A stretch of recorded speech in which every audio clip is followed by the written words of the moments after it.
Welcome back to the Hirewell Hot Corner, where sports and recruitment meet. I am your host, Dan Patel, joined as always by my Iron Man co-host, Louie Marisi. Louie, great to see you again. Let's jump right in. What's going on in your world and the world of sports today? Lots going on. We'll start from least important to most in my world. Baseball and golf. Baseball, game 40 or so of 160 million. Golf, PGA Championships going on literally right now as we're recording. But let's talk NBA playoffs.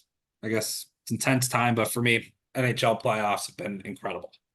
Quick shout out to my FC Cincinnati. They won their fifth straight yesterday, staying in the hunt with Lionel Messi and his retirement squad down in Miami for the top dogs in the MLS. But let's talk playoffs. We've got the NBA playoffs and the NHL playoffs. A lot going on in those, and a lot of parity, it feels like, in both of those across the second rounds right now. We have, what is it? Every hockey series is going to at least six, right? Correct. We'll Wild. see game 6 for the Rangers and Hurricanes tonight. We'll see game 5 for the Oilers and Vancouver. And then the other two series, Florida and Bruins, are going to game 6 tomorrow. The final series of Dallas and Avs going to 6, I believe, back in Colorado tomorrow or Saturday, one or the other. Not only has there been a good amount of parity in terms of we're going into these long series, there have been a couple of these where it felt like early blowouts and then there's been a rabid comeback in both sports. 5 days ago, people talk about how the Timberwolves are knocking off the Nuggets. They're up 2-0 and Jokic is washed. And now the Nuggets have a 3-2 lead because he is the three-time MVP and he is very good at basketball despite his feelings about the sport. And the hockey world, Rangers up 3-0. Canes look dead in the water. Now all of a sudden we're at game 6. It's happening all over the place. Correct. And to start back with the Nuggets, I feel like basketball, the tides change hourly, daily. Like, yeah, Jokic just won his third MVP and they were quick to count him out. He's gonna win maybe two, maybe three more of these in his career. Like he's got some runway, and that team behind him is nothing to slouch at. Jamal Murray, Michael Porter Jr., like they're good, and they've won 3 in a row against the team that everyone's like, oh, this Timberwolves team is serious. And Anthony Edwards, he's great, but you got a lot to prove. A team that's already won the championship before and a 3-time MVP. Rangers, I want them to close this out. I give credit to Rob Brindamore, the coach of the Hurricanes, for making a pretty big goaltending switch and then going back and winning 2 in a row to force a game 6 tonight. It's crazy. Closing teams out in any sport is not easy. I think it's a little bit harder to do in sports like hockey and basketball because they're such long series. It's so intense. So, what haven't these teams been doing that they need to do? What does it take to close the series down? Quite frankly, from a hockey perspective, I guess I can speak to that a little bit more comfortably than basketball, but whatever it takes. That could be blocking a shot with your face. That could mean chipping a puck in instead of trying to go through someone and play it safe and block a shot. Like there's so many things. And it's funny because those things that might come natural and you just have to do them religiously and it's going to hurt. It's never easy, especially when the other team's back's up against the wall. In basketball, I feel like it's a lot more dependent on how your star is playing. If they're having a good game, your chances are you're going to win. If Anthony Edwards is not at his 100%, that Nuggets squad is going to take full advantage of that. And it's honestly the fact you didn't even mention Aaron Gordon shows how stacked that Nuggets team is.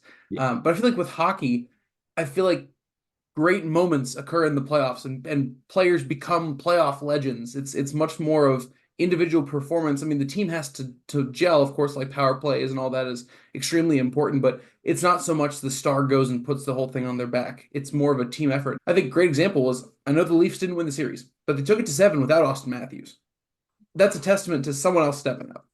Yeah. I mean, their lineup was riddled with injuries. You had Willie Stiles, Willie Nylander out for I think games 3, 4, and 5. Matthews was out a few and played game 7. Like they don't play the whole game. In basketball, you can see someone play the entire game. So there, with the shift changes every 35, 45 seconds, you have to have depth. And you need those role players to contribute in a big way. And sometimes that's what it comes down to. The top dogs cancel each other out, but it's about whose third or fourth liners are going to be the ones to make the difference, be the hero, wear the cape. Our time with the Penguins Stanley Cups over the last couple decades, you got some really great names out of there. Chris Kunitz was a huge contributor in some really key Amazing. moments. Brian Rust really pulling it out there. it's anyone's game. One person can step up and make all the difference. But let's make the transition. How do we talk about closing it out in the world of recruiting, Louie? Huh. Well, we could look at it like we always do from both ways, from an agency recruiter side and also from our candidate looking to close a job that you're in a final interview for. So from the agency recruiter side, getting potential clients to sign on, it's about letting them know that you've worked in this space before. Maybe provide examples of clients in a similar space or similar searches, especially as a first-time relationship and a kickoff. It's getting them comfortable, showing a track record of success, and ultimately how you will deliver and laying out the plan for them. We have identified there's a need. This conversation's happening for a reason. They need to hire for something, we help hire. That part's already taken care of. It's not so much the need versus solution, it's the relationship. It's how will this partnership work together? Can you trust the people you're working? Are you comfortable having us run this for you? Are you comfortable giving us money and somewhat control? It really comes down to the ability to build relationships. And you have to do that kind of in a quick turnaround because they're looking to fill this position pretty quickly. We're working on a bunch of stuff with a bunch of different clients, and sometimes you have one call, maybe two, to kind of fully plead your case, build that relationship. Closing it out is doing your best to provide peace of mind, provide some confidence that we know we can do this. These recruiters have done it. Here's our success track record, like you were saying. At some point, it's a leap of faith too, though. It's just getting across the finish line. But you more so deal with getting our existing clients to close it out when dealing with an offer for a candidate. So I want you to speak to that. Yeah, it's never easy because if it comes off like you're forcing them, that means that they don't want to offer a candidate. So there's definitely this push or give and take sort of in assessing the situation. If they've met with 10 people, they've interviewed 7, they've fully interviewed 5, they're down to 3, there's a good point to push there. They wouldn't have trickled down to that 2 or 3 folks if, or even one, if they didn't feel comfortable. So in that scenario, giving them a nudge saying, hey, this person comes in at the comp. They are excited about the role. They meet the qualifications. They've done their research. You clearly like their personality and just kind of lay out for them all of the positives. Yeah, there might be negatives and feel free to highlight that and make sure it's an informed decision, but kind of putting it all in front of them, hearing from a different person usually gets them to, I hate the saying, but it's shit or get off the pot. It is what it is. That saying in this case, it's either you let the candidate go or you make the offer. But there can't be this limbo. Time kills deals and sales, recruiting, all of it. So if I were to push, it is in order to do right in a timely manner, whether it goes one way or the other. Candidate experience is absolutely top of mind for us when we're working with our candidates. But you talk about it from pushing the client side. There's that mantra when we're working with candidates, ABC, always be closing. Throughout the process, every step of the way, we're talking with our candidates. We have a very clear picture of where they are in their process, what they're looking for, what's it going to take for them to make this move. And we're consistently checking in, making sure that, okay, if they turn around and offer you this position at this level tomorrow, will you accept that? And typically the answer is yes, because we've done the homework, we've laid the groundwork. So it's not just us pushing on one end, it's kind of facilitating both sides. We're the middleman for everything. Yeah, absolutely. Absolutely. And again, it's when to push, when not, and just kind of understanding as much as we can. I mean, we got to hope that clients and candidates are both being honest and upfront with us. But yeah, they'll always be closing round 1, round 2, round 3 of interviews. We're asking these candidates, are you more interested? How do you feel? Like, what other interviews do you have going on? Because if we get to that point where, yes, they do make an offer at this level, you should be able to understand pretty good if they're going to accept before it's even offered. So taking the out of nowhere out of it. Don't be blindsided. Again, we can do all of this and still be blindsided, but at least do your due diligence to mitigate that amount of risk. Yeah. And then look at it from how do you close it out as far as like the actual candidate goes, closing out the interview process on their end. Obviously, step one, and I think everyone knows this at this point, is you send a thank you email to the people you interview with, typically the day after you interview, reiterate your interest, hit on some key points, things you talk about in your conversation. That's an obvious step one. But otherwise, be communicative. If you're working with a recruiter, chances are we're talking to you pretty consistently anyway, so that's not so much of an issue. But as much as we tend to reach out, we want the same back. We want to hear from you. We want to make sure that you're still on board, you're still interested. And do so with the hiring manager as well. Just continue to reiterate your interest. There's an opportunity to ask questions in an interview. You can utilize an email as a potential for follow-up questions. Maybe you have one or two that have stemmed from thinking about the conversation. If anything else, it just shows your continued interest and you're still thinking about this opportunity. So Absolutely. I think you hit three major points. The thank you email, providing some extra context, maybe more questions. Yeah, that came from after you've kind of sat back and pondered what was discussed in the interview. Be communicative, letting folks know, hey, I'm interested. I want this. Like showing that buy-in. It really goes a long way with the client and with us as recruiters.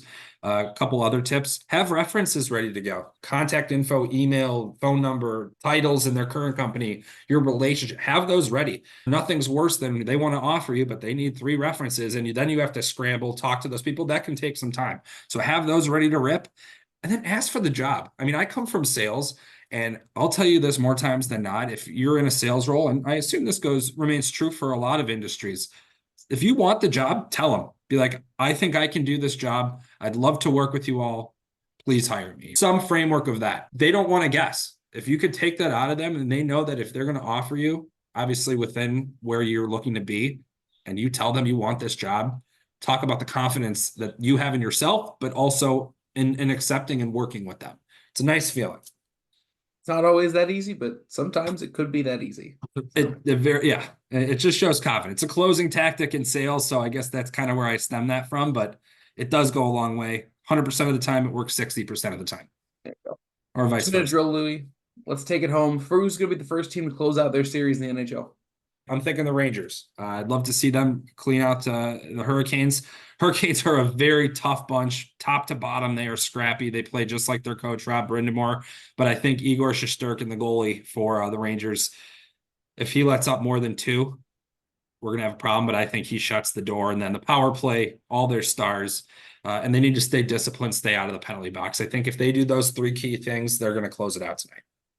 As a Penguins fan, that's enough. We can talk about Igor Shesterkin for now. On my end, I do think the Canes force a game seven. I think Boston forces a game seven. I think the first one to close it out is going to be the Stars. I think they're going to take it in Colorado, game six, move on to the Western Conference final. I know they're only on game five tonight, but I do want to shout out the Vancouver Canucks. I feel like they're kind of like a sleeper team at this point. They're not super flashy. They don't have all the big stars, but I like them. I want to see them succeed. Yeah, that's going to be a great series. And we were talking about this before. I mean, very well, all four of these series could go seven. I mean, we have three game sixes, so there you go. Just how close knit and how tight these games have been. It could really go in the caliber of teams left. So would it be awful if there was four game sevens? No, as just a hockey fan, and also selfishly kind of want the Stars to close it out because I'll be in Dallas for the next week. So Good time. yes. Well, on behalf of Louie and myself, thank you once again for tuning in to the Hirewell Hot Corner. Please do join us again for our next episode. And as always, stay classy, LinkedIn.